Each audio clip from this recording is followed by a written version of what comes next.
the projects you don't get while sitting in the office being frustrated that there is no work. The projects you get when you socialize, when you go outside, this is where you pick up jobs because you put yourself out, because architecture is very much related to the person doing it. We are representatives of our work in the way we act, in the way we dress, in the way we interact with other people. Welcome to the Architect My Business podcast. I'm Aya Schlachter, your host, founder and CEO of MGS Global Group. We provide architectural drafting and rendering services for busy firm owners and designers. From starting out solo to now leading a team of over 45 and growing, I've learned a thing or two about making a business thrive. Whether you're thinking of starting, already managing, or want to take your business to the next level, this podcast is for you. Each episode is packed with simple, actionable tips on leadership, people, marketing processes, and of course, profit.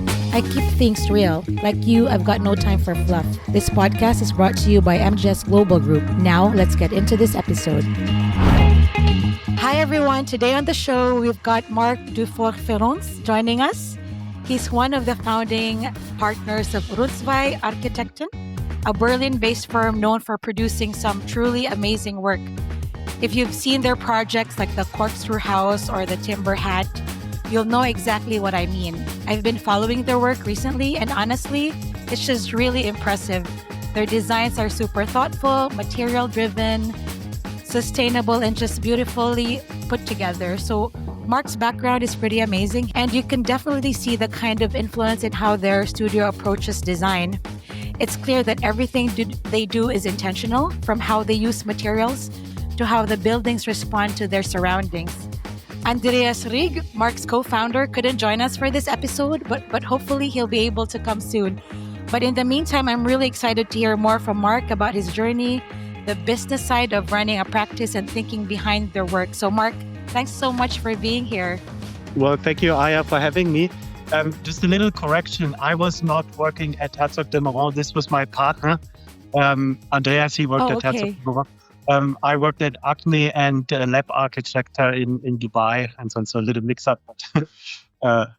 I'm quite familiar with the work of Herzog de Meuron because Andreas brought a lot of influence from them to our office when we started the business and so on. So we started the office with a file setup copy of Herzog de Meuron's folder structure and so on. So there has been a lot of influence to our office in the very beginning from Herzog de Meuron. Yeah. So I know you founded Rundzwei Architekten in 2012 in Berlin. What's the meaning of Rundzwei? Why Rundzwei? Yeah, I get that asked quite often. It is a made-up name. It doesn't have a real meaning. It's quite complicated. In Germany, the easiest way of setting up a business is to found a GbR, which is a partnership of two people. You don't need to have a written contract and so on. And there you are obliged to carry your name in the name of the thing. And Dufour-Feronce, Reg, and so on, we found a little bit too difficult for people because it's a French name in Germany to handle with. And then we kind of said, okay, well, let's make up a name which kind of is made up of our last name. So it's R and D. And then I do have a twin brother who's an architect as well. So the initial idea was to have him as well. So we said D squared. And then someone later on told us and so on that this is the abbreviation for Rundzwei. And that's why we named it Rundzwei. But it doesn't really have a meaning. It's just a fun name. I like it because it's very easy to understand and remember. It's number 2. So wait, you have a brother who's an architect also? Yes, I have a twin brother who's an architect. He also works in Berlin for a large Austrian firm. And we studied together, Andreas and I, and my brother, we met, I knew my brother before, but with Andreas, we met in university. And we worked together throughout university. And then after we graduated and so on, our paths were deferred a little bit, but we always kept in touch because in university we already had the idea to once have an office together, but the three of us. And then my brother, he was at the time working in London and was very happy with his office. And then Andreas and I, we decided to kind of open the office, just the two of us. And that was the start of Rundzwei Architects. So you met in university even before Like, wait, 2008, right? You graduated 2008 or? 2006 we graduated. So we met in 2002. I think we started. Yeah, Oh, wow. 4 years prior to our graduation. So I'm curious, Mark. It's hard to work with friends and partners, right? I see a lot of conflict around that. How are you successful in terms of finding the right partner? Because I mean, it's really hard to find a partner that balance each other out. Like, what is the Yeah. your secret? Well, I think for me, I don't think it's the same for everyone, but for me and Son, it was good to start the firm with a friend, because we have also been through some hardship. And then it's better to have a friend, and then you can also rely on the friendship as a thing which ties and glues the office together and so on, because there's a special way of understanding. But I think one thing which made the partnership between Andreas and me special is that we know each other for such a long time. We, as students, we did live together, so we know each other quite well. We share some hobbies outside architecture, so we both play volleyball as a hobby, and been in the same volleyball team and so on. So there is a long history which dates back lots of years. And therefore, I think when it gets tough at the office and so on, there is a special understanding between the two of us. And then we do speak the same architectural language. I think that helps us too. So whenever all the projects at our office, we split between the two of us. And if there's a project he takes care of and so on, I can very well trust in the project being at the end a nice design and the outcome, and it's well kept. The client will be happy, and these kind of things, I think, make the relationship between the two of us very special, because I can 100% rely on him, and then there's also the common friendship and also the group of friends we have and so on. There's quite a large overlap of friends and so on, so that kind of helps also getting along outside the office with friends and family. That's great. So, are you both? How is your studio set up? Are you both designers? Because normally, other partnerships, one is more the design and creative, the other one does more operations, billing, or business development. How does that Yeah. work? In terms of that, and I think we both come from a very deep love of designing and so on. So no one of the two of us wants to let go on designing. So there's two designers and there's two businessmen. And I think it's a good thing. I always envy people who started their offices on their own, because I think that's the strongest challenge there is. Because through all the tough stuff and so on, you have to go on your own. And our office also has been through, as I already said, difficult times and so on. And it's always better to have someone who is in the same boat, trying to steer it in the correct direction. Um, and therefore, I always feel grateful that I have a partner at the office, and I don't have to kind of take all the difficult decision on my own. And so, and therefore, I would recommend everyone or anyone who wants to start an office and so on to look for the right partner and not go on their own, because I think it makes it a lot easier. And so on. But as you said, and so on, you have to carefully pick your partner, because I think that is probably the biggest challenge. And university, I think, is a good pool of picking partners, because you have been through things, and you kind of experience how it is working together, how it is, what kind of skills the other person brings to an office, and you might also know what you're good in, and so on. With some of the things, Andreas is better than I am, and so on, and then we kind of support each other, and so on. And I think that makes it very, important to have someone you can rely on. That's great. And if you hear a lot of horror stories about people partnering up with friends, and some people always say don't work with friends because you might ruin the relationship. But my former boss, I used to work in New York City as an architect. They're also for like 18 years ago, they're still very strong and solid team. And I think they found the right partner. You mentioned, Mark, that you went through a little bit of a struggle? I mean, was it during the pandemic, or were there any economic downturns in Berlin that caused this struggle? And how did you survive all these things, like Yeah, financially and all the things? Yeah. yeah. Well, I mean, as I said, there was a lot of struggles. There's good times, but there's also bad times, and so on. That is part of running an office. Um, I think one of the first sort of not so nice experience we made was after starting the office. We worked on the first project, dived super deep in, were super involved, and so on, but kind of were not experienced in running a business, so we lacked a little bit um,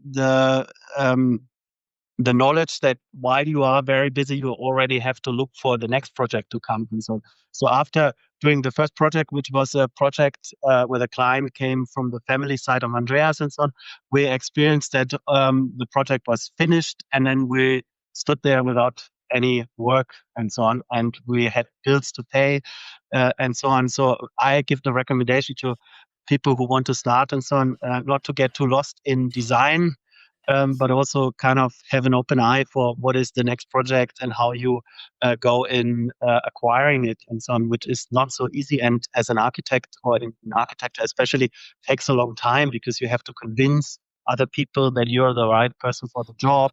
Um, and if it's the beginning of your office, you don't have a large portfolio of projects to show and so on, it gets easier while the office is run for a longer time. But in the very beginning, and so there's maybe only the projects you did working for other architects, but not for yourself. And so this was the first one, which was tough because we kind of had to look for new stuff and convince people, and didn't have very much money saved up and so on. So we kind of had to push money into the office and survive for a long time with very little outcome money wise from the office. And then the second largest uh, crisis we hit was the pandemic, because I mean, I think this was the same for everyone because no one was really prepared. We had to change our office from an office where everyone would come in every day into an office which was able to also work remotely. Luckily, well, I don't know if luckily is the right word, but people at our office, they like the office, they like the atmosphere, so they also like coming in. We share our space with other firms who are not architects, and they struggle a lot more getting their people back to the office. Our colleagues, and so they are in home office once in a while, but not every day, and because they also kind of like to interact with colleagues and like the atmosphere, and we do also do some social events and these kind of things, because our office is focused on sustainable architecture, but we also try to be sustainable with the human resources we have at the office to like develop long careers and bind the people to our office so that people can involve and also grow knowledge and also as in terms of responsibility with the office. So we try to do a flat hierarchy and these kind of things. That was the second one. And then the third crisis and so on we had in Germany after the financial the COVID crisis and so on, the prices for building materials, I think it was the same in the US and everywhere, went up while the European Central Bank also increased the interest rates. And we worked for a lot of private clients, and at the time at larger projects, which were all based on a sustainable approach to architecture, but on the other hand, and so also were an investment, so people wanted to get profit out of the project, and for them, and so the math at the end didn't sum up so that there was a profit, so they decided to stop the big projects, and we relied on it. We had people at the office who wanted to get a monthly salary, and that's if you're an architect, adds up quite quickly. So we had to pull, unfortunately, the strings and let people go who have been with us for a very long time, and we liked and we felt like family to them. And that was really emotionally also a very tough experience of having to shrink the office to a very small number. We increased it now. The future looks bright at the moment, so hopefully it's going to stay like this.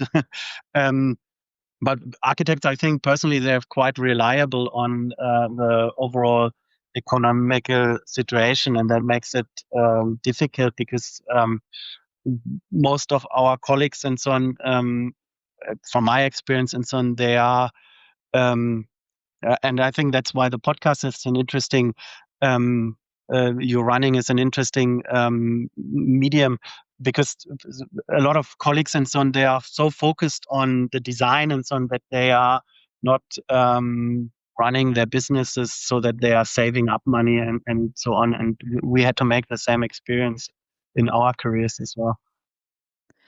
I know because I talk to a lot of architects, and one of the things that successful architects tell me is you're running a business, not a hobby, right? Exactly. So we Yeah. Yeah. think about that because Yeah. we weren't. I don't know in Germany, but in the U.S. we're not taught about how to run a business.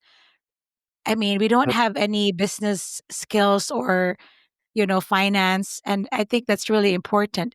What is it like in the at university in Deutschland?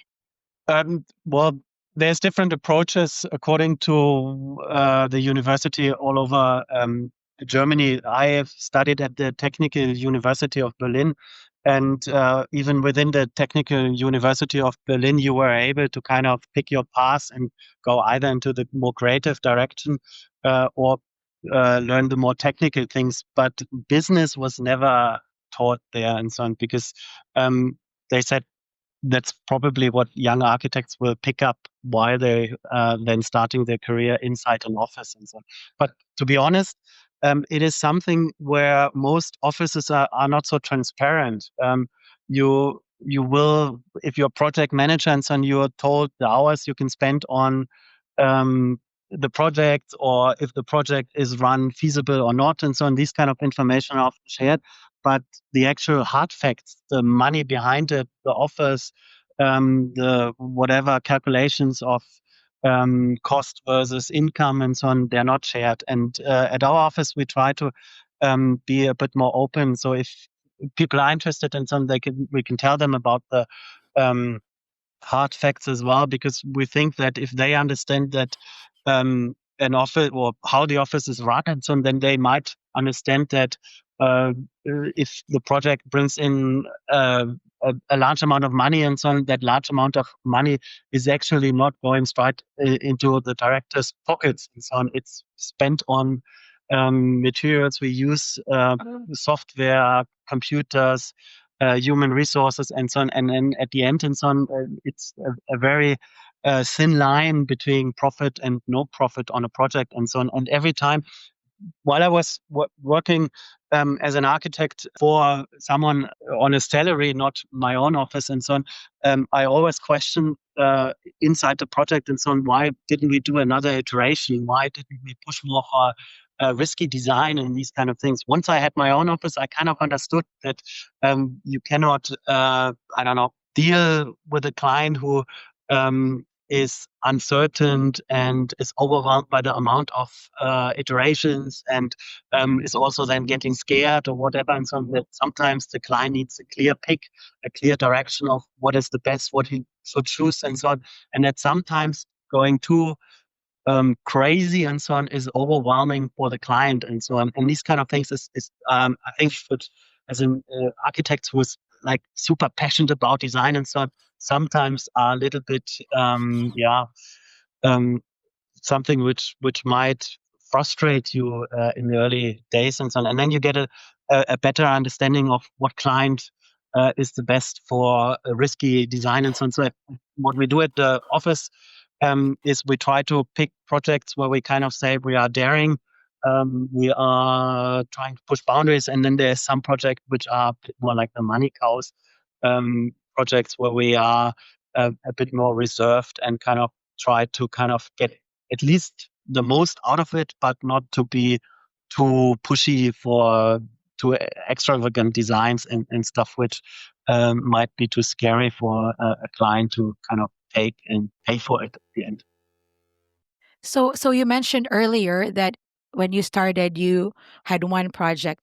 So how did you get to now being able to select your clients? right now it seems like you have a diverse portfolio, big projects, Yeah. multifamily, residential. How did you get from just one project to now, like you're well established and you kind pick who to work with, and it seems like your design aesthetic is very clear, right? You probably want to work with clients that share your same design aesthetic. Here in the US and in most of the new architects, the clients tell them what to do, right? And we'll just show them designs and this is what I want. But how did you get what was the process like from now having a huge pipeline of work? Yeah. Well, slowly, I think sums it up quite well. Um, this is what you want when you start your office. You want to pick the cool jobs and work on those cool jobs and so on. But like I said, after finishing the first project and so on, we had to do a couple of projects which paid bills, which are not on our webpage, which kind of made us survive. And I think someone, when we started the office, one of the first things we did is get someone to design our webpage and program it and so on. And those guys who are sharing office space with us and so on, they said to us, um, well, you need to have a clear focus on what is your key thing you offer to clients and so on. And when you are a young office and so on, it's very difficult to pick one because you want to stay open-minded to everything because you feel like you might block or close a door on an opportunity. But then we realized and so on, okay, no, that's actually what we have to do. And I think this is what brings us now clients because we have established ourselves as an office which has a very strong design focus and tries to very hard connect it with sustainable architecture. So we build with bio-based materials, cork, straw bales, clay, timber, all these kind of things and so on, and try to kind of ban carbon emission from, or as at most as we can, from our project. And this now brings a certain type of client to us who wants high-end design combined with sustainable, healthy living. We build with the principle of simple build. I don't know if it's something which is familiar in the US. It's the idea of kind of reducing, building low-tech buildings, reducing it to the bare minimum, and not building multiple layers so that at the end and so on, it's cheaper to construct, but also if it has an afterlife and so on, it's easier to disassemble. It's then easier to, because they're not glued, they're mechanical fixed, the layers. It's very little layers, so it's easier to understand in a couple of years' time. A builder can take it apart and doesn't have to kind of go through our drawings in order to understand what all the layers means. And this kind of mindset and so on brings, as I said, a certain type of people to us who are wanting that kind of building for them or for their tenants, if it's a larger multi-story building.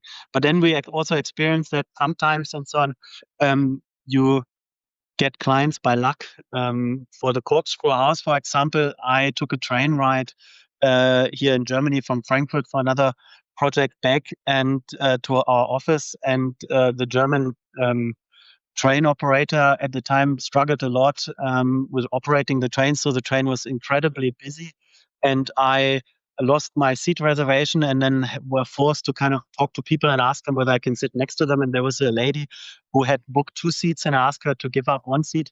And then I felt obliged to kind of start a conversation. And then it came to the result that she needed an architect for a plot in Berlin. And I said, well, this is what we do. And I showed her the work I was just presenting in Frankfurt to the authorities there. And then she was kind of impressed by the way we work, that we try to push boundaries, that we don't do just, I don't know, one design and say, that's it, take it or take it not. And then said, okay, well, I'm interested in working with you. And I said, yeah, here's my business card.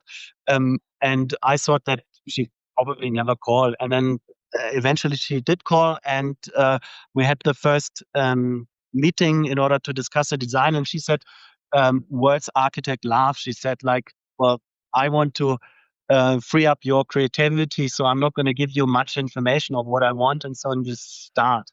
And then we got super excited and started like kind of exploring on what to do and so on. And our office always works with options. So we presented 2 or 3 options to her. One option was going to the absolute maximum and was trying to kind of push boundaries and so on. But we also had a couple of options because we, at the time and so on, we couldn't really picture if she is daring or not and so on. And then she always went for our most favorite option and kind of managed then at the end to build the corkscrew house with her, which at the times we designed and so on was one of the first buildings in Northern Europe to kind of put cork as a visible insulation and also visible layer on the facade and also on the roofs and so on.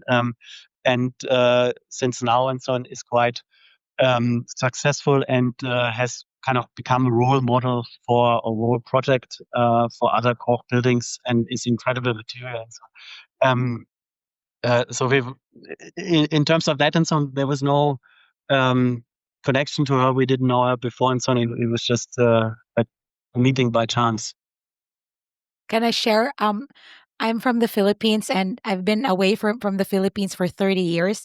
And I got invited to a high school reunion. And I'm like, no, I'm not going to my high school reunion because I mean, 30 years in high school, I was kind of awkward in high school. But they asked me to speak because I'm an architect, and they said do it for the. It's an all girls school. They said do it for the girls to empower them and to do Yeah, architecture. So I did, and so I sat next to my classmate from I haven't seen in a while, and she asked me, "Do you do any work in the Philippines?" And I said, "It depends what type of work." I didn't say no. Later that day, she introduced me to her husband, and I landed my biggest job ever in yeah, one day just because I went to the high school reunion. yeah. It's called Chinatown Eastgate Mall. It's huge. It's like a mall with a building on top. And the idea behind it is a hutong of Beijing. So it's kind of like a really Uh, cool concept because they're Chinese. So they wanted a mini Chinatown mall, but more authentic. So we did that. And I inputted this design to the Cleveland AIA, American Institute of Architects, as a competition. And our company won just because I went to my cool. high school reunion, Yeah, yeah. right? Congratulations on that.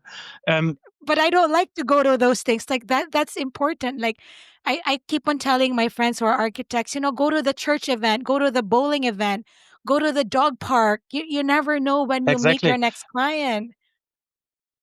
Yeah, I think this is a very important point for young architects and so on. Is the projects you don't get while sitting in the office, being frustrated that there is no work.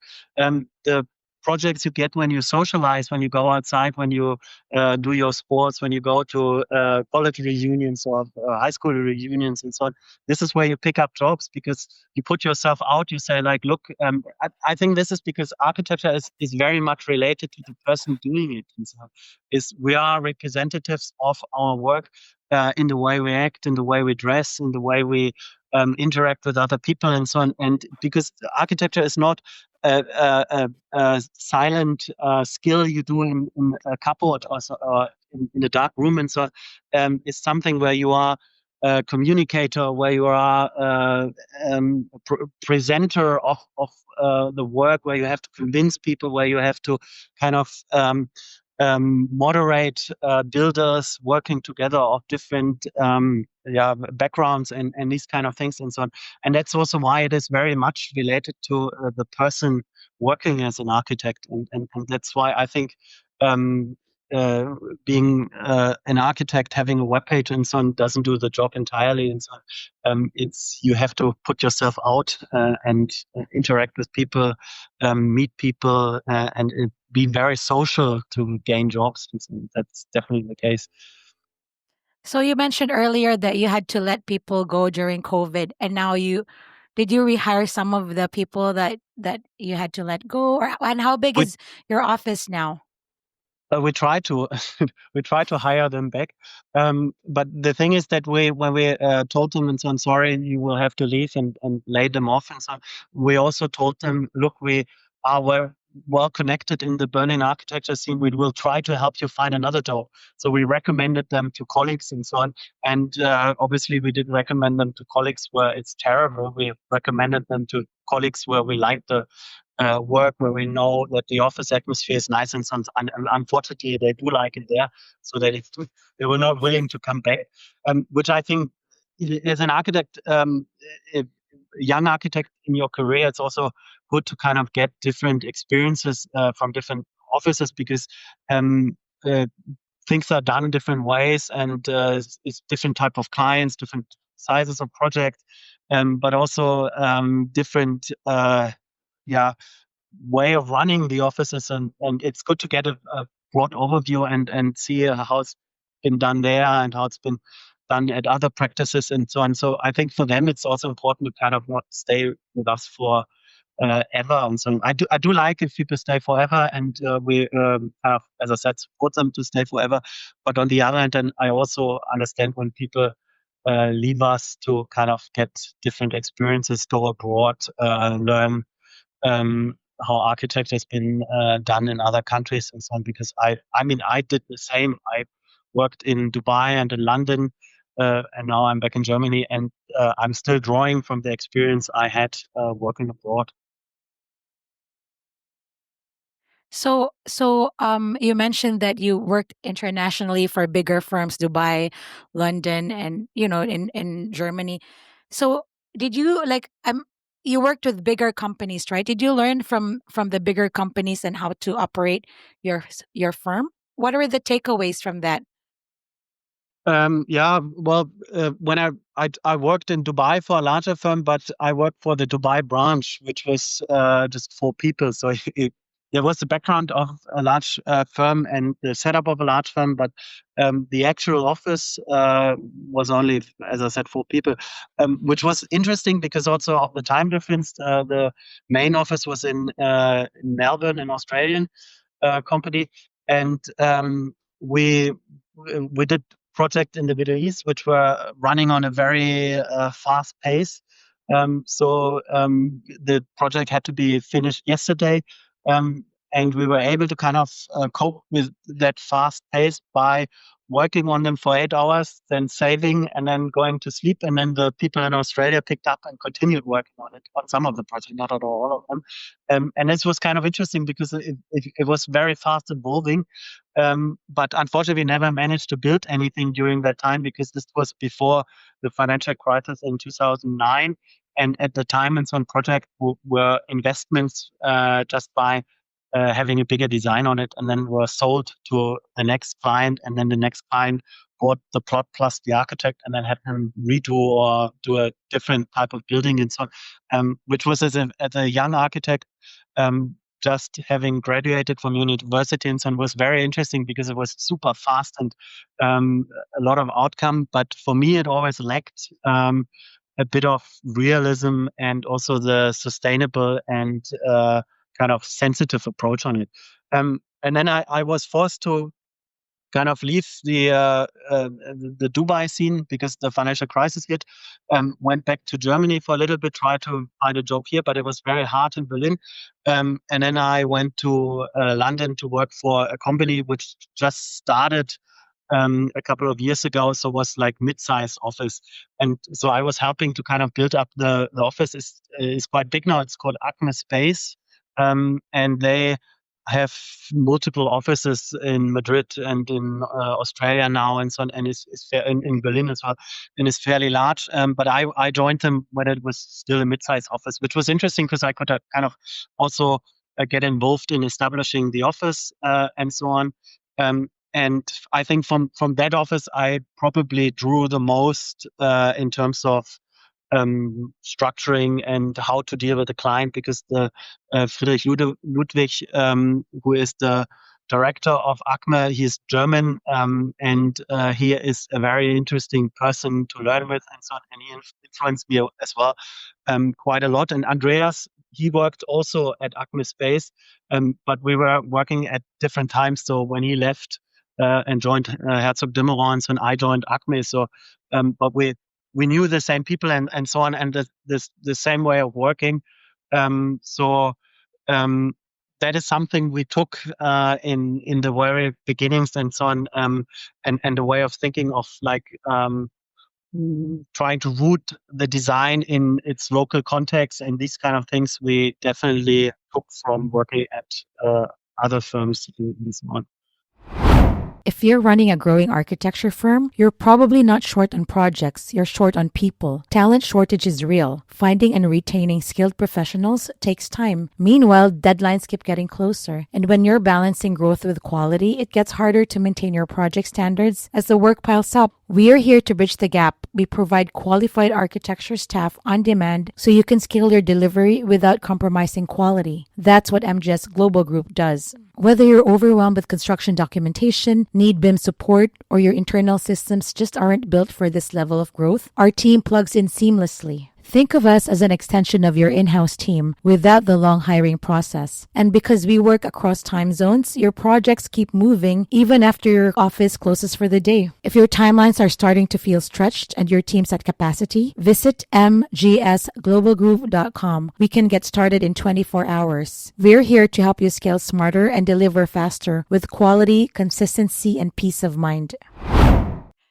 So I want to talk a little bit about your R&D process because I have a lot of questions about the cork house and I love the floor plan and all, but let's talk about the studio emphasizes research and design as twin pillars of sustainable context-aware architecture, integrating space, materiality, local history, and environmental responsiveness. So my question is, what is your R&D process? And I know that you really deeply research materials and the environment. How does that work in terms of project billing and time? Because Yeah, I'm assuming that it also takes quite a bit of time in term for yeah, research. it does. It does, unfortunately. Um, in Germany, the fees of an architect, they are staged or divided in different stages, starting from stage 1 to stage 9. And the first stages from 1 to 3 or 4 and so on are considered as the design stages. That's where you develop the concept and these kind of things and so on. And there's a certain percentage of the money you spend on constructing it, which you can charge as an architect for these stages and so on. And unfortunately, the first stages are not so high on percentage. So designing too much and making too many iterations and options and so on is not paid very well. And this is one of the main issues. So the system kind of is based on going quite straightforward from first design to the finished build. So what our office struggles is that we have to kind of um, make a good design and an interesting approach on the project and so on within very little money. That's something where we always struggle. But as we said and so on, this is what sets us apart from other architects and so on. We're willing to kind of accept the fact that these phases are not so well paid and that we might not be even at the end. So what we tell our clients, and it's actually what we do, is we start with a white blank page. For every project, we don't kind of have a set architectural language we kind of repeat on the projects. We kind of custom tailor the design to the task and to the client. We have a lot of clients who actually get us to design a personal building, a building for them. So we kind of talk to them and try to understand what the client actually wants and so on. And we do that in workshop meetings we have together with the client. For example, for the Timberhead building, we met the CEO of the project, and she said she wants an office building and a production hall or workshop hall, basically. And she told us that it's supposed to look like this. And then we said, hold on, um, we want to do the same process like designing a single family building. We want to do the same process on this larger industrial building. So we said, what we're going to do is we're going to do it not top to bottom. We want to do it bottom to top. So we said, what I want a couple of workshop meetings with all the employees. So I said, I'm going to sit with them and discuss because I have understood that you have a current building and the current building is not suitable to your needs anymore. So let's rethink the needs, and let's also rethink some of the processes you have been doing over the past years. Um, and let's think if they are necessary and if they can be done better in a better building. So I said, let's start with a blank page. I sent me a list of all the materials and I don't know, machines and things you have. It was a large Excel sheet, and we did cut them all in styrofoam. So I went with a big um, case of or box of styrofoam boxes, and sat with them and had a basic setup of what I understood the building should be, and then run through every of the rooms with the people actually working in the rooms and said like, show me where you put the machines, show me where you store materials, and if that's the right place, how would you do it, and so on. And that shaped the building. So the building was developed from the inside out. And then after I had the first sketches of how the building, the floor plan should look like and so on, I went back to the CEO and showed her and said like, this is what your colleagues think the building should look like.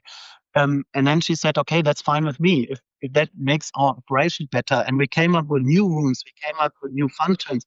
There was actually developed a new, because the previous, they had a lot of deliveries coming in, and the deliveries, spare parts and these kind of things. And the spare parts were placed wherever there was space on the property. And so, and I said that, and then someone had to go and look for them. Um, and uh, would run around the whole thing for a couple of hours trying to find a box of spare parts for one of the machines they needed to fix. So I said, this doesn't sound like very efficient to me. So I said, let's introduce a space which is the pick-up delivery point for delivery trucks. They place it in there, it goes in a shelf, it's stored in exactly the right position, it's digitally marked where it is, and then the person gets an email who needs that spare part and can go there and pick it up from the very spot it is. And she said, okay, I don't have a person who will then be the first person of encounter to the delivery people, but I will hire one. So we created that job and the space for that and so on. And she was very open-minded on all these kind of changes and said, like, if it uh, makes us profit in one way or another, and so on, I'm happy to do it. I'm happy to try it, and so on. So there was a couple of things we, as an architect from the outside, restructuring the whole firm and so on, brought in, and when I talk to them now and so on, they give us a feedback of that it runs quite well and that they love the building and it's so much more fun and enjoyable, and that they actually, because in Germany there is a big struggle on getting employees who are qualified and so on, because it's a big competition going on finding young qualified employees and so on. And she said that now, because the building is outstanding and is bright in an area and has lots of timber surfaces and so on, the people are applying just because they want to work in this building, and they also, I mean, on the other hand, they also want to work for the company, but they also enjoy working in this environment and so on. And she said that puts them or sets them apart from a lot of her competitors. And I think this is the kind of way we like to work with people, is to say like, look, we don't know what it is when we first met or meet. We want to develop a building altogether, you and us. We're the architects. We try to draw lines based on what you tell us, but we also have an opinion because we have done it before, and we kind of develop the building while we go along. And then for the corkscrew house, for example, we didn't know it's going to be clad in cork in the very beginning. We had a co-worker at the office who came from Portugal, and our client told us that because the building was at the time still located in the areas where planes to Tega Airport would start and departure and arrive.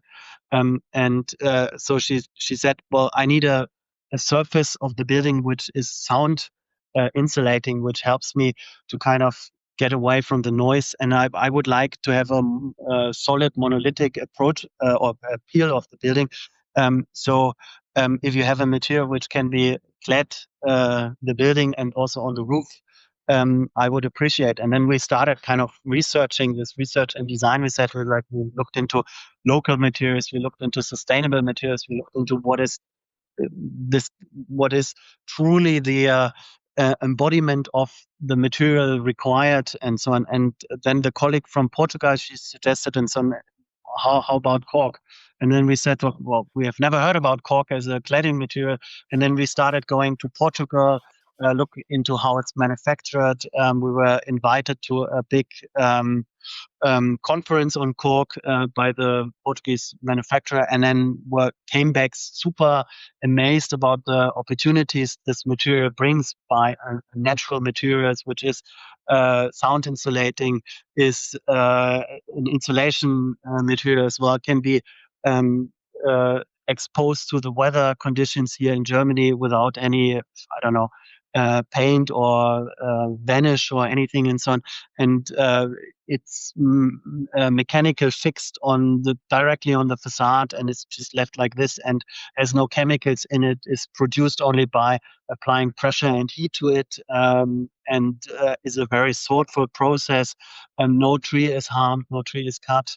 And we said, okay, we want to convince our client this is the right material. The only downturn on cork is that it doesn't grow in Berlin. It grows in Portugal, so you have to put it on a lorry and carry it all the way to Berlin. That adds a bit of carbon dioxide, but we were willing to accept that fact because we were so convinced that the material is the right choice for us. And the client loved it. She said, okay, let's do it. I'm super excited about it and so on. So you have to have the right type of client as well. Architecture is only as good as its clients, I think, as you might know. I think you have good clients. They're both women. A lot of them are women, yeah, somehow. The CEO and the other lady, right? Yeah, somehow. Are they more open? They probably are. They're more daring, I think. And well, I think because we also work a lot on residential projects and so on, and then sometimes if it's a family, then the women are the ones who are mostly I don't know, concerned about the design and how it looks and so on. So we most of the times we deal with the ladies, but I think. Yeah, we do have good clients. I think that's key to success, I think, in architecture. And and you have to have open-minded clients who are willing to also kind of take a risk and push boundaries and go for stuff which is not the standard chemical-based materials on the market who are cheap to acquire. Our buildings are not the cheapest, I have to admit, but they are long-lasting and special buildings who are outstanding and also generate attention. And also, if you have a family living in it, what we hear back from them is that they're also a very healthy building to live in because you can breathe free. You don't have any, I don't know. Adhesives we try to avoid and so on. So there is no vapor of materials who might harm you, your children who are most of the times very sensitive towards these things. So that kind of thing is what we are aware in designing and so on, that we try to build healthy buildings who last long and make families and people who use it afterwards happy. So you said you have really good clients. Have you ever fired a client? We had, yeah. I think Really? that, I mean, yeah. Sometimes clients come. Well, we did fire a client based on the fact that he. Uh, this time it was a male client. That he was someone who was very, yeah, that he didn't really want to be part of the design process that much, but would always ask for things to be added, and then didn't accept the fact that if you have a lot of features, it obviously costs a lot of money. So we had to tell them, look, if we make it very crazy and have all these kind of things, and so on, obviously it will cost more. And at the end, and so on, he understood architecture or good architecture as a way of saving money. And we said to a certain point, yes, but not to the point that if you add more things, that it will become cheaper. It will become more expensive than the previous design we showed to him and so on. And so we had to kind of um, find or then let go of the client and decided to not continue it because we thought that he doesn't really understand the principle of construction, that things cost money and it's not in the hand of an architect. You have to find at the end a builder who builds for the money we estimated, right? And we're not magicians. With architects like to try to do everything at once, but magic, I think, is something which is off the limits for an architect to a certain point. Yeah. I mean, I've also had to do that because I'm trying to protect my team. I had to kind of Exactly. fire a client because, if they don't they have relationships with some of our staff. And, for me, I'm trying to protect my team and the company, from like very difficult, high maintenance clients. So it's always the hard part about the business, right? So Yeah. I'm looking at, It, yeah. So, sorry if I just quickly add one thing. It's not just the own staff, but I also think that we sometimes need to protect the builders, the manufacturers, and the craftsmen from the client, because I think the thing is that the client always expects them to do a perfect job. So I think if you are expect the builder to do a perfect job and so on, I think you are obliged to also pay him on time and paying exactly the right amount of money you've agreed on. And the thing is that we sometimes we work with the client just once, but with the builders we also establish a relationship. Some of the builders we have been working with from the very beginning and so on. And I think it's a, a, a dual process of trust and also appreciation, right? The client has to appreciate the craftsmanship that goes into building the building, but also the manufacturer obviously has to understand, or the craftsman has to understand that the client has, because he builds for himself and so on, he has a very high expectation and these kind of things, and both need to be respectful to each other and so on. So that's also sometimes where we need to step in and tell one person or the other and so on, look, you have to understand that this is something you do in order to show your appreciation. Is pay on time, pay exactly the right amount of money, don't screw the person over at the end, and these kind of things and so on, because you want to work with them again, the client and also the builders. That's great. So it really says so much about how you run your firm and your practice and the success that comes with the decisions that you make. I see that your work spans with residential, urban planning, interiors, and product design. Mhm. Can you talk a little bit about all the diverse types of product? Like how do you go from residential to urban planning and then product design? Like what other what products? Yeah. What interests us the most is the different scale of things. Product, constructing a building or designing a building is a process. If it's a medium-sized building and so on, of 2 or 3 years until from the first line you draw until the handing over of the keys to the client. And that's a very long process. Can be quite frustrating because things are developing really slowly sometimes. And with the smaller projects and so on, they're much faster. Like if you design a product and so on, you only need like a couple of months until you have the finished product in your hands. And that makes it for us very interesting to kind of jump between scales. Urban design takes even longer than building because, I mean, obviously first design the urban design and then go into designing the buildings and so on. So we try to then make learnings from each of the scales and then transfer that back to the smaller scales and what we learn in the smaller scales to the bigger scales. Um, I talked about the example of doing the things we do on a residential building with a client who designs a single family house, saying like we do workshops and we start from blank pages and see how it evolves and so on. And we have done the same, as I said, for the Timberhead building, even though it was a much larger building and so on. And for the client and so on, in the beginning, it was quite new because they said, well, we already know what we want and so on. But at the end and so on, they understood why we have done the process because outcome is much richer than it would be if we would have just started designing what they told us to design. And these transfers of principles we learn from other projects and so on is what enriches, I think, working on different scales and working in these different areas. So you mentioned also that you engage in international competitions. Do you join competitions, or you serve as jurors or lecturers? Both. Both. As a student, I worked for a large company here in Germany who manages architectural competition. It's called Phase 1 or Phase 1, translated to English.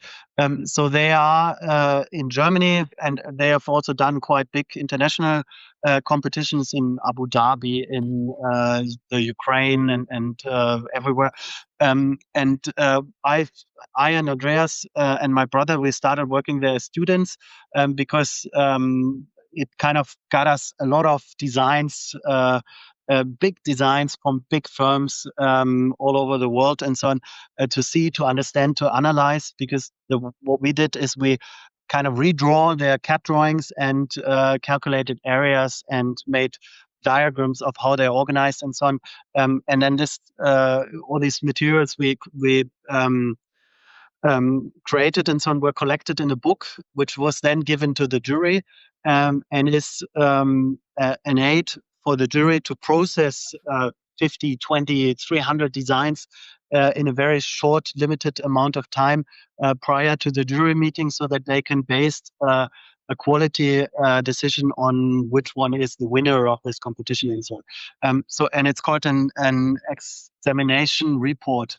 And this examination report is produced by Father Heinz, and we were, as students, helping them in their office, kind of redrawing these things.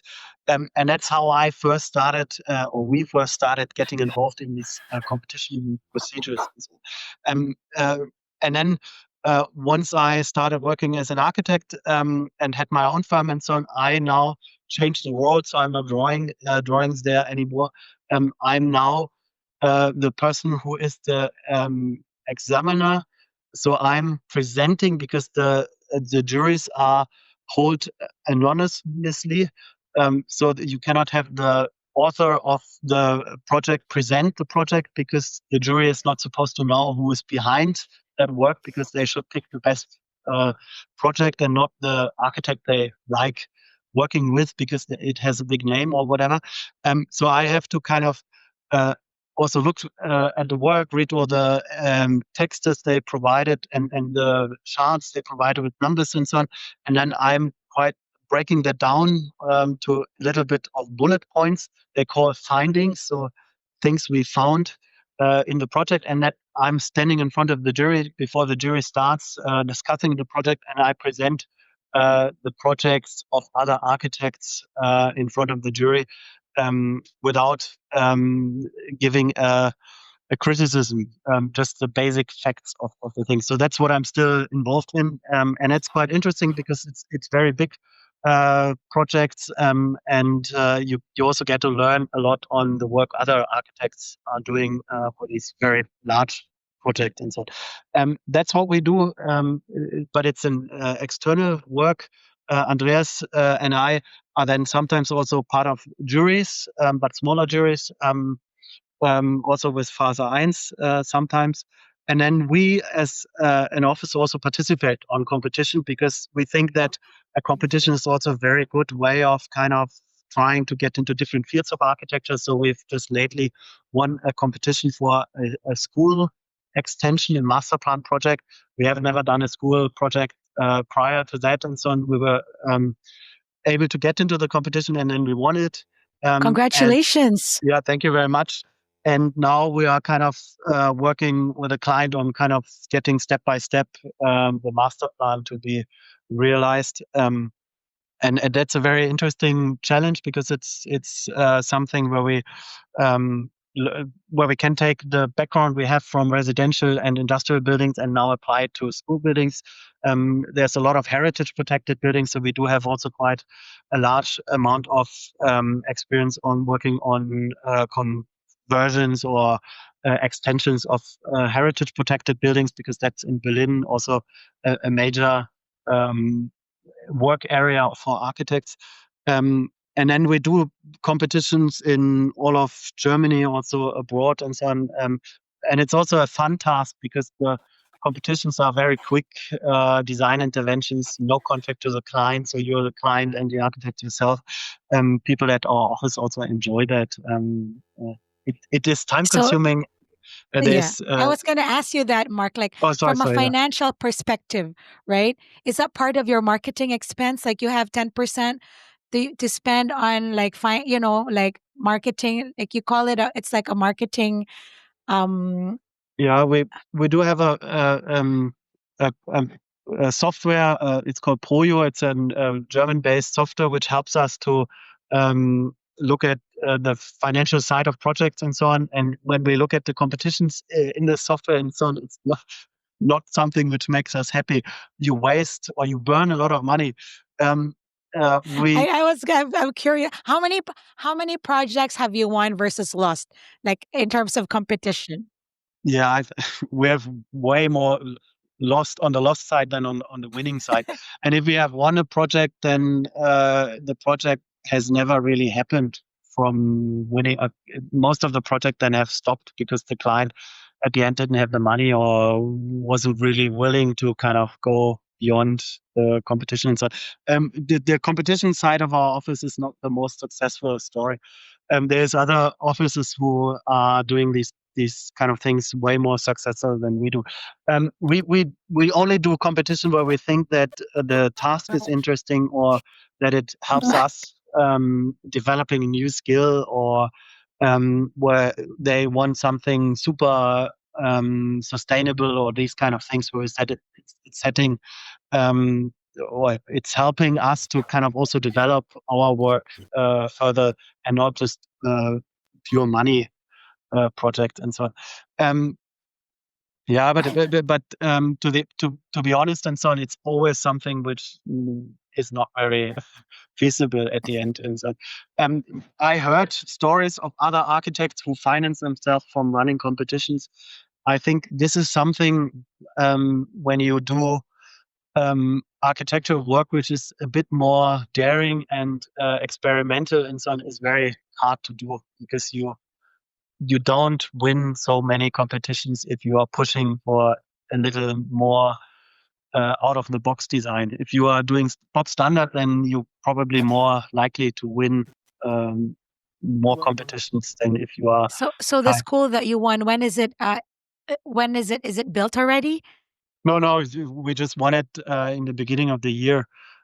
So we have now helped the client to um, transform the master plan. It goes into there's a master in Germany for most of the areas. There's something called the bounds plan, which is sort of the legal framework for a master plan. And in order to extend the school, the legal framework master plan has to be changed. So we prepared all the documents required for changing the master plan, and that's now in the process of getting changed, which is a very slow over-regulated process and so on. And we have now put in a fee proposal of doing a feasibility study for one of the first projects in the master plan. And I think this is a project which will run for quite a long time and so on, step by step. It's not something So which will be finished within the next 5 or 6 years, I think. so I think it's a win because once you get into the uh, you know, schools and all the things, then you'll have another pipeline. You've really Exactly. diversified, right? Yeah. So Yeah, let's we talk managed. about staffing. Yeah. But sorry, we managed to get into another competition because we have this as a reference, the winning project of another school. So we now work on a larger educational campus competition to the fact that we have won that. And so winning a competition is always a good thing because it opens up opportunities here and there. That's one thing a lot of the US firms don't really do. The firms that do competition are the bigger firms with deeper pockets, right? They Yeah. have more, disposable income. Let's talk about the staffing situation and hiring in Berlin. Is it easy to find staff? Like how does that work? Like when you have a pipeline, when you win a big project, how do you staff those projects? We do get a lot of applications, even though we are not currently looking at hiring new staff and so on. We have meetings with people and so on to kind of always be on the side that if we are required staff, then we can quickly act and get someone interesting that we don't have to start the whole process just then. Which helps to be a bit more active Pro- and yeah, proactive. Yeah. agile. Yeah. But because our projects got broadly published and so on, that helps getting a lot of applications. We also do lectures in universities and try to kind of get our stuff published in magazines and these kind of things on web pages, Arc Daily and such. That helps sending the message out that we are an office in Berlin and that we can offer interesting work and so on. And that brings us applications. So winning a competition is not only an investment in a future client, but also is something which creates publicity and gets published and so on. And then students find it, young architects find it and so on. And then they think, oh, I'm keeping that in the head of top of my head. And once they are then graduating, for example, then they put us on the list of applications and these kind of things. So being active and so on helps bringing people. We don't do um, working with recruiters or these kind of things because we try to kind of pick the people ourselves. And but it's an active process and it's quite time consuming because you have to run job interviews even though you're not currently looking at this one. That's one thing that you're the out of all of the guests I've interviewed, Mark, you're the only one who has mentioned that you always have a consistent pipeline of employees. Other people scramble and other people like when they get a project, then that's the time they hire. But it seems like you have a really good grasp at running a business. We've been lucky with that. I think, but I have to be honest. I think one of the reasons why it's for us not so difficult to find people is that our office is based in Berlin, which is quite popular for young people because it does offer quite a nice lifestyle and is well known for its party and creative scene and so on. And we are creative industry architects, so it draws people from everywhere and so on to kind of get the vibe and so on. And in the very beginning, I was not sure if people come to work for us or to live in Berlin. I think a bit of both, I guess.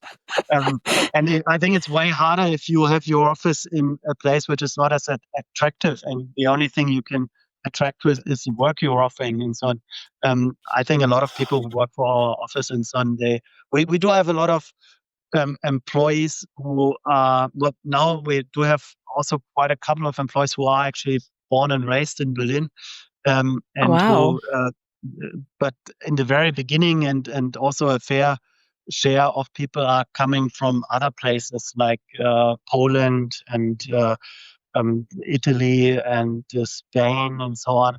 And I think they also come because Berlin is an attractive place to live in. I When I lived in Regensburg in 2000, actually I think that's 30 years ago, I've always wanted to go to Berlin, but that was like right after the wall, right? But now I Okay. really want to go to Berlin. Yeah, but I think you missed an opportunity because I think Berlin was the most interesting uh, just after the reunification because there was so much freedom and things were not so expensive. Now things are caught up and a lot of the freedom people had. And I mean, it's still an amazing city, don't get me wrong. Yeah. But it was very interesting times just after the wall went down. And so it would Yeah. have been I great, I was think, for you. 19 then, and my Ah, parents yeah, okay. didn't want me to go. And my host parents, they're like, no, you can't go. We had, we were like in college, my sister and I. So when I visit, Mark, I'll make sure to reach out to you Yeah, when I come to definitely. Berlin. I But would I love just to have show a you. few more questions, Mark, if you don't mind, because I know Sure. we're towards the end of our podcast. Two questions. Number one, what is here in the US, work life balance is really not that people are burnt out here in the US. People work too much, especially architects were not paid well. And what is what is the work life balance culture in Germany? Is it a thing? Like, how do you manage running the business, taking care of the family? Some people are taking care of their aging parents, Yeah. their kids. Yeah. Well, I mean, Andreas and I were both fathers to children. Andreas has three boys. I have a boy and a girl, and we do try to run our business in such a way that I do see them grow up, because I think it's a very important time of life. And the kids are incredible, and I think all these outside activities, as I said earlier, and so on, they nurture your own creativity, and so on. If you are well rested, um, uh, happy person, and so on, you are capable of doing incredible work, and that's what we kind of also try to provide the people who work with us. So we tell them um, that we track the hours. So there's a software, it's the same software than the financial software, which they punch in the hours they spend on the project. It helps us to understand whether the project is uh,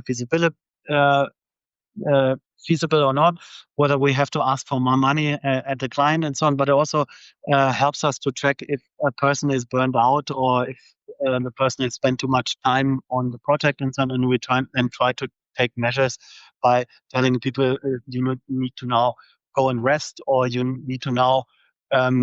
We have to talk about the workload. We have to kind of try to kind of spread it out more even, and these kind of things. Um, so that is a very important tool of making sure that there is no late hours, that they happen once in a while. But most of the weekends are not work weekends. They're free. People don't stay very late. And so we kind of try to make sure that healthy minds are working at our office. Um, and then there's some people at our office who have reduced hours to not working 100%, to only work 90% at the office.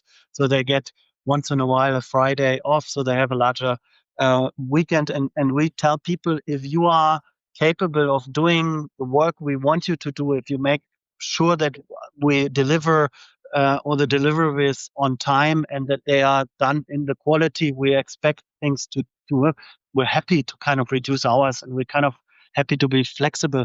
We do have a model at the office where we provide flexible hours, so people can come very early and then leave earlier, or come in late and then stay a little later, as long as they work or they are here for some core hours where we have meetings and try to talk to consultants and these kind of things. These kind of peoples, and then we're flexible and so on. So we try to provide a large amount of flexibility to our employees, so that they can then structure their private lives around the office and so on. But if someone tells us, look, I need to be in home office because my mom is sick and so on, we actually discussed with one person who then we had to let go due to the financial situation at the office. But at the time, we discussed that she would work remotely from Italy. So she would only come in if there was an important meeting which had to be at the office in presence, and the rest work with her husband, who is from Italy, in Italy and so on, because we wanted to keep the person. Didn't want to lose her.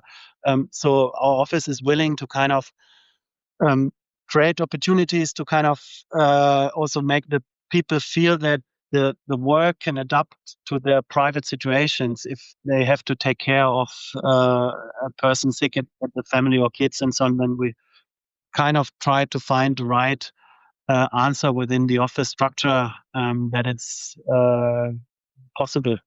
And because we also want the same freedom and um, possibilities for our own lives, because I think architects should not be the people who are uh, pale and tired. They should be the people who are happy and willing to kind of present their awesome work to the outside world, because it is actually a very interesting job if it's done right, and that's what we try to live in our office as a office culture. It's different from your Dubai days, right? Becoming a Yes, parent really, becoming a parent really changes your perspective with work. I have two kids. it does. Um, they're like 18 and 15. They're older already, so they don't really need me that much.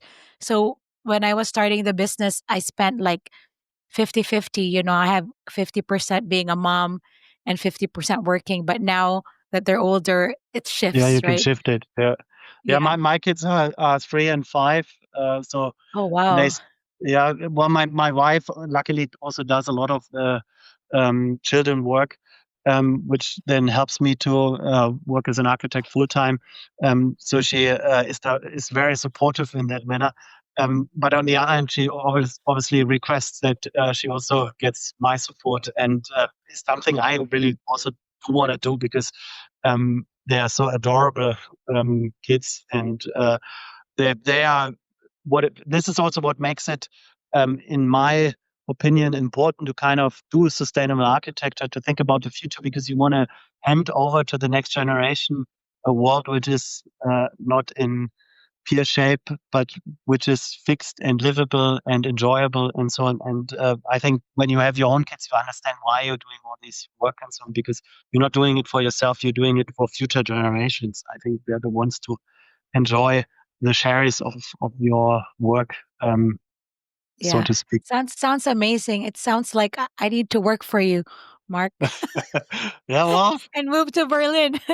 um, so my last question is, what is your advice for a young architect just graduating, like, and wanting to start their firm? What should they start thinking about or doing? Like if you had to rewind yourself, if go back in time, what did you wish you learned in the past that would make you more, like prepared to run a business? So yeah. well, I think one of the great advantages I had was that I wasn't very well prepared, because otherwise, I think if you are starting to or prepare yourself too much, you're getting too worried, and then you might not even do the step. I think some of the experience you make in life and so on, they are important to uh, be done sort of blind, without knowing what to expect, because obviously you encounter problems, but you manage, and it's best to kind of manage those problems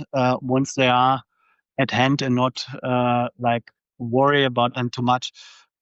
So for me, this is, I think, one of the biggest advice I think I would give people is go for it. It sounds silly because you hear it from a lot of people, but I think it's actually the most important one is follow your dreams. Actually, proceed with what you want to do. Try to focus on what you want. Try to challenge yourself, and don't be too hesitant hearing from other people that it can't be done. Most of the things can be done if you have the right, um, yeah, the right um, momentum to do it, right? And some most biggest thing which helped me to work as an architect is because I enjoy doing it. And if you really enjoy working as an architect, go for it. Start your own firm. Be good in what you're doing. That convinces other people you're the right person, and then the things will come eventually. Like clients will come, success will come, people will appreciate your work, and it's something which is something you can be very grateful of. And then I think it's very important. I once heard a lecture from a famous architect, and she said always, "I have done that, and I have done this, and I designed it like this," and so on. It's no I. I think it's a group process. You're only as good as the team around you. So make sure that you have the right team around you, stick to them, encourage them, and that then will help you through all the problems. So pick the right partners. Yeah, you have a great team, a great partner, and your wife is, it seems like that's the I'm really lucky. good formula, right? Yeah. Yeah. I'm Well, grateful for what I have. I'm very lucky. yes, Um, and that is something I am grateful every day. I really yes. am. So, Mark, thank you so much. I really enjoyed the conversation. I wish I So could did go I. on and on because I didn't even get to ask some of the questions. But any parting thoughts, anything? Where can we find you if people wanted to reach out? ask Um, questions or, well, yeah, I'm. You can find us, or you can find our contact details on our webpage, and then give us a call, write us a mail. We're always interested in uh, learning or getting to know other people. You can call us up and come to our office. It's an open place. We invite people to look at how we work and so on. If it's not too many, to a certain model. Um, but I think it's very interesting dealing with people from other uh, cultural backgrounds, and this is what makes architecture truly incredible. Is that it's done everywhere, and that you can learn a lot from how it's been done in other countries and in other cultures and so on. And there's so much to learn, and it's a great profession. So I really enjoyed our conversation, Mark. I feel like I found a friend in Berlin. I will definitely come and visit you. Yeah, the invitation goes out to you as well. So once you're in Berlin, let me know. I show you Yes, the still scary places, so you can catch up on the experience you would have with that I 19. missed. Yeah. Well, Yeah.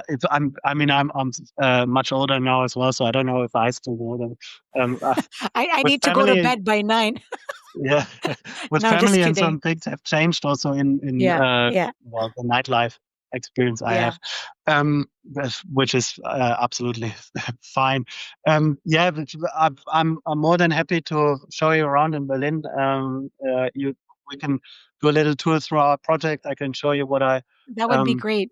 told about on the podcast. I can show you in live, and yeah, but I know it's a long distance travel, so Yeah. No, no. um, I mean, let's keep in one of touch. my best friends, Mark in Cleveland, he's a German architect.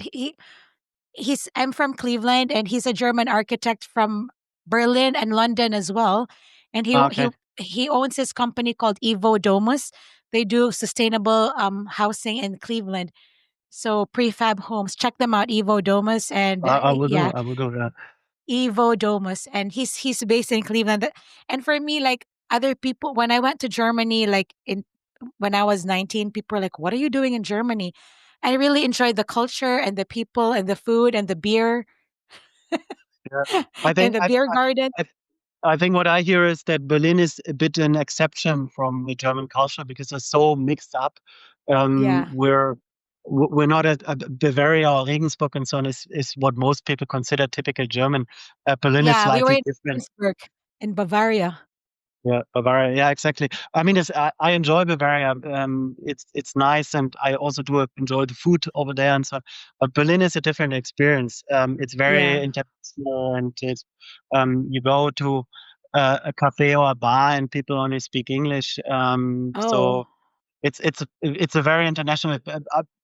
Living in London for a long time and so on, London always reminded me on certain areas in Berlin, because it also has this international vibe and is a very creative place and enjoyable.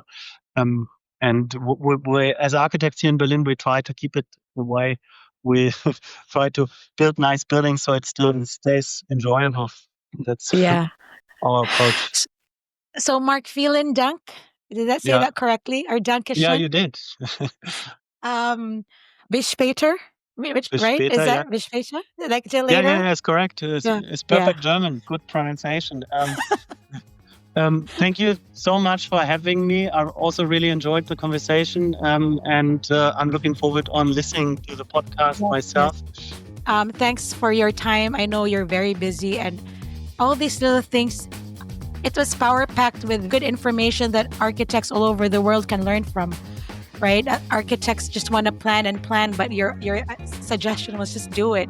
No Do it. planning, make all the Yeah, mistakes. Right? It's yeah. great. You only grow stronger with the mistakes. Yes.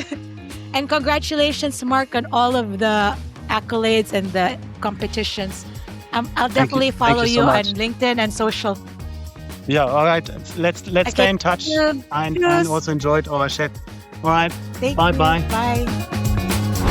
Thanks for listening to this episode of the Architect My Business podcast. If you want more, head over to architectmybusiness.com for more episodes, show notes, and links to everything mentioned in this episode. Don't forget to catch our mini shows, Her Space, Ask Aya, and our main show, Architect My Business. If you enjoyed our episodes and want to hear more, please leave us a rating and review on Apple Podcasts and Spotify. Your feedback really helps us grow. Stay tuned for the next episode. Bye!